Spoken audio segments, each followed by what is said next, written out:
Bonjour à tous, c'est Gilles Mancillon, je venais vous saluer aujourd'hui. Aujourd'hui, pour moi, le mot-clé de la journée, c'est le repos et la relaxation, mais je pensais quand même venir faire une vidéo.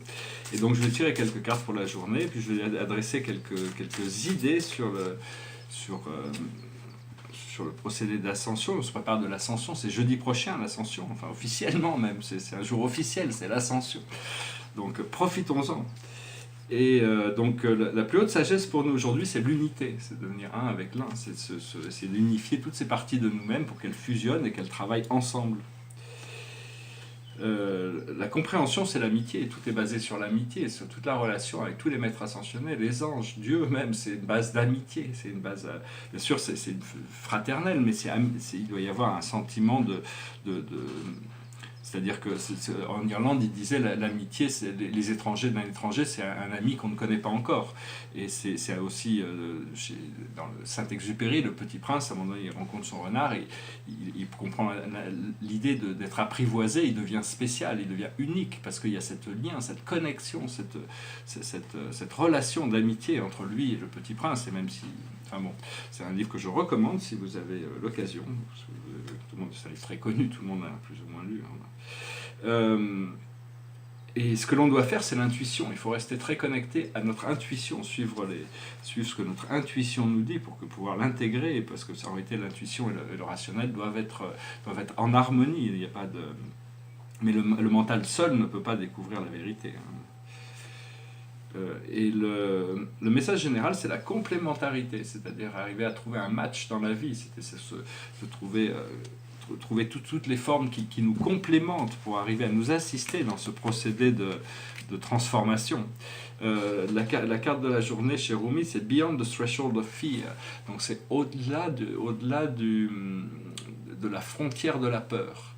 C'est-à-dire, plus on confronte nos peurs, plus on s'aperçoit qu'elles n'existent pas, c'était des forces restrictives, mais donc il faut...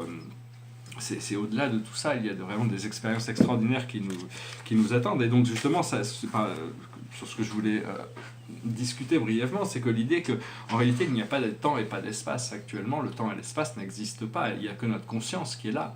Bon, il y a peut-être une perception spatiale, mais en réalité, on peut sortir du temps à tout moment, savoir qu'il n'y a vraiment que la conscience, et que les formes n'ont des formes que parce qu'elles ont un sens dans le rapport de notre plan d'âme. Hein. Mais sinon, et puis on a un esprit éternel à l'intérieur de nous, qu'on pourrait appeler le moniteur de mystère, ou l'ajusteur de pensée, ou la présence je suis. Et ce sont des esprits qui sont omniscients, ils sont connectés à toute la connaissance de tout. Hein. Ils sont vraiment... donc c'est des ministres, il faut savoir que notre moi divin, ça doit être notre meilleur ami. Éventuellement, notre âme a le pouvoir de fusionner ce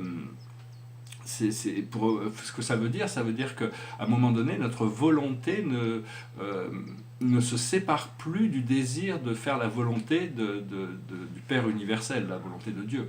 C'est-à-dire que, parce que la présence je suis est toujours dans ce sens-là. Hein, et donc c'est à notre âme de fusionner, d'ajuster tout le temps notre volonté, notre direction, pour pouvoir toujours rester à l'écoute des messages que la vie nous apprend. Et au fur et à mesure, c'est un procédé. Éventuellement, notre âme va fusionner avec notre présence je suis, qui pourra nous permettre d'explorer les mondes plus spirituels de l'univers.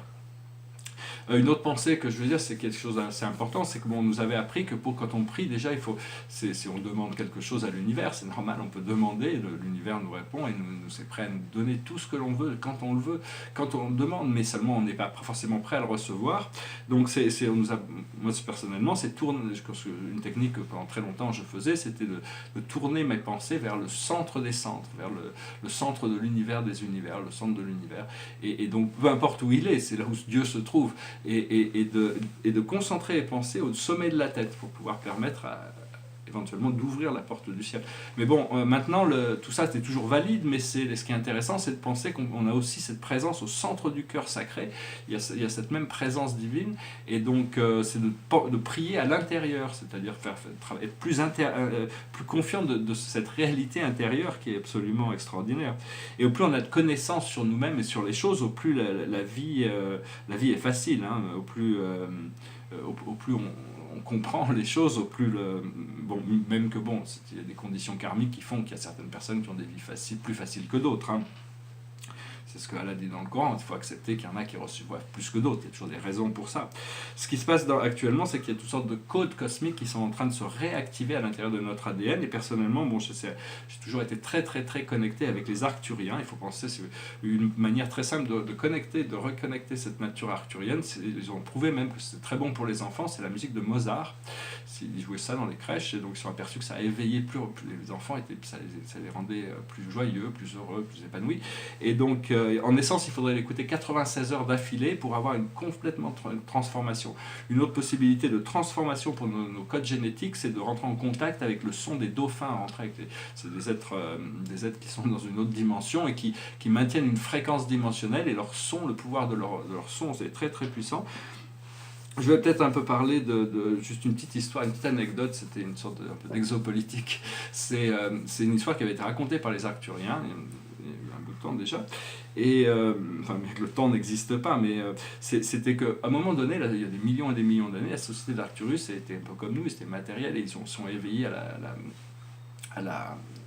à l'unité de la vie, même si bon, leur planète n'a pas souffert autant de chaos que la nôtre. Et donc, mais le problème, c'est que tout le monde recevait tellement de messages télépathiques qu'ils ne se comprenaient plus du tout, plus rien ne fonctionnait. Mais par contre, ils étaient déjà des êtres galactiques, ils avaient des vaisseaux spatiaux qui voyageaient dans toute la galaxie, et donc ils connaissaient un peu, et donc ils ont été chercher la science, chercher la connaissance. Ils ont essayé dans un endroit qui est très très avancé, qui c'est Alpha du Centaure. C'est une planète qui est tout proche de la nôtre, qui est un endroit merveilleux, fusionné dans la lumière et la vie depuis très longtemps, et c'est là où donc ils avaient été à l'époque, ils avaient des moyens de propulsion qui étaient supérieurs aux centauriens, et donc ils avaient fait un échange technologique, et la solution qui avait été trouvée, c'était que de créer dans leur champ magnétique, leur champ de l'aura, puisqu'ils étaient déjà éveillés, ils étaient conscients de leur aura, une couche d'énergie blanche, une couche d'énergie bleue et une couche d'énergie argentée, qui les englobe tout le temps. Et grâce à ça, tous les messages étaient filtrés par rapport aux priorités, et tout devenait clair. Et ce qui a été extraordinaire, c'est ce que les Arcturiens racontaient, c'est que la communication entre ces deux grandes races, dans ce procédé de grande civilisation, dans ce procédé commun, a créé un nouveau langage, nouveau langage holographique, qui a enrichi le langage à la fois des Arcturiens et des Centauriens. Tout ça, c'est des choses qui se révéleront plus tard, parce qu'on vit dans un monde beaucoup plus riche que ce qu'on peut l'imaginer. À côté de nous, il y a Sirius aussi, qui est un grand portail stellaire qui peut nous amener directement au centre galactique. Donc, oui, puis Alpha du Centaure, c'est l'un des systèmes les plus avancés de la galaxie. Ça peut-être pas toute la galaxie, mais enfin, je veux dire, dans notre univers, ils ont le Phénix, c'est le plus grand vaisseau de communication de notre univers. Ce qui se passe, c'est que ce que l'on doit prendre conscience, c'est qu'en sortant du temps et de l'espace, on va éventuellement arriver au point zéro, hein. C'est l'entrée, une porte d'entrée, un portail qui nous amène dans le non-temps, dans une autre dimension de réalité, de la 5e dimension. Dans notre galaxie aussi, je voulais aborder l'idée que dans notre galaxie, en réalité, à l'origine, la source, c'est une force éternelle, circulaire, parfaite, divine. Mais dans la création du temps et de l'espace, il y a des galaxies qui ont été créées. Notre galaxie est une spirale. Et tout était en spirale. Enfin, les énergies, au niveau énergétique, on est ou en une spirale ascendante ou dans une spirale descendante. Les fleurs se manifestent en spirale. L'ADN est une spirale. Mais si on vivait dans une galaxie concentrique, par exemple, ou circulaire, je pense que les systèmes de la vie se doivent être très différents. Je n'ai pas eu l'occasion d'étudier tout ça encore, mais bon, c'est des mystères. Alors, je voulais aussi dire qu'il y avait parlé des perfectionneurs de sagesse, sont des êtres divins avec qui je travaille. Il y en a 7, ils ont 7 natures différentes qui représentent les 7 aspects de la divinité. Et donc, ils sont connectés avec un perfectionneur de sagesse et un censeur universel. Donc, c'est un trio un ensemble de 9 personnalités. Et il y en avait un qui expliquait que lui, eux, dans leur ordre, quand ils ont créé, ils n'ont que 3 commandements que Dieu leur donne avant d'aller servir dans l'univers. C'est de toujours respecter la sagesse de ceux qui sont au-dessus. toujours respecter le savoir, il y en a qui savent plus que nous, d'être toujours très patient avec tous ceux qui sont en dessous de nous, qui nous connaissent moins que nous, et de ne jamais essayer de se poser sur Divinington, qui est une planète, première planète du premier circuit du paradis. Bon, ben ça c'est pour des raisons évidentes, mais enfin des raisons évidentes, que si Dieu dit ça, c'est qu'il doit avoir des raisons pour ça. Donc voilà, donc on est en train de se tourner vers une nouvelle perception. Il faut arriver à comprendre qu'il y a un monde visible, un monde de forme, et il y a un monde invisible qui, comme les pensées, les émotions, il y a des gens qui croient qu'il n'y a que le visible qui est réel. En réalité, le visible, alors qu'en réalité, les pensées sont réelles, les émotions sont réelles. Elles nous appartiennent, enfin, je veux dire, on les produit quand même. Et donc, mais par contre, ce qu'on ne voit pas encore, on n'a pas ouvert l'œil de notre esprit. Quand on aura ouvert l'œil de notre esprit, on verra que les pensées ont des formes, des couleurs, des directions, il y a toutes sortes de pensées, il y en a des lourdes, des légères, et une fois qu'on a suffisamment ouvert l'œil de l'esprit, on peut arriver à différencier entre les bonnes et les mauvaises. Moi, personnellement, je vois plus mes propres pensées, mais enfin, des fois, je vois les pensées des autres aussi, enfin, dans leur forme, la forme qu'elles peuvent prendre, toutes sortes de... Et donc ça, c'est le monde invisible, c'est des choses qui doivent se révéler avec l'ouverture du troisième œil. Pour ça, il faut faire de la méditation, il faut apprendre à respirer, il faut arriver à essayer d'avoir une vie le plus saine possible, et voilà. J'espère que cette vidéo aura été intéressante pour vous. Là, je vais vous montrer un petit portrait, je vais me remettre à faire plus de portraits, je pense que c'est un sujet intéressant, et donc j'espère bientôt pouvoir m'installer dans un bel atelier, un vrai atelier où je pourrai travailler confortablement. Je vous remercie pour tout et je vous dis à très bientôt. Namasté.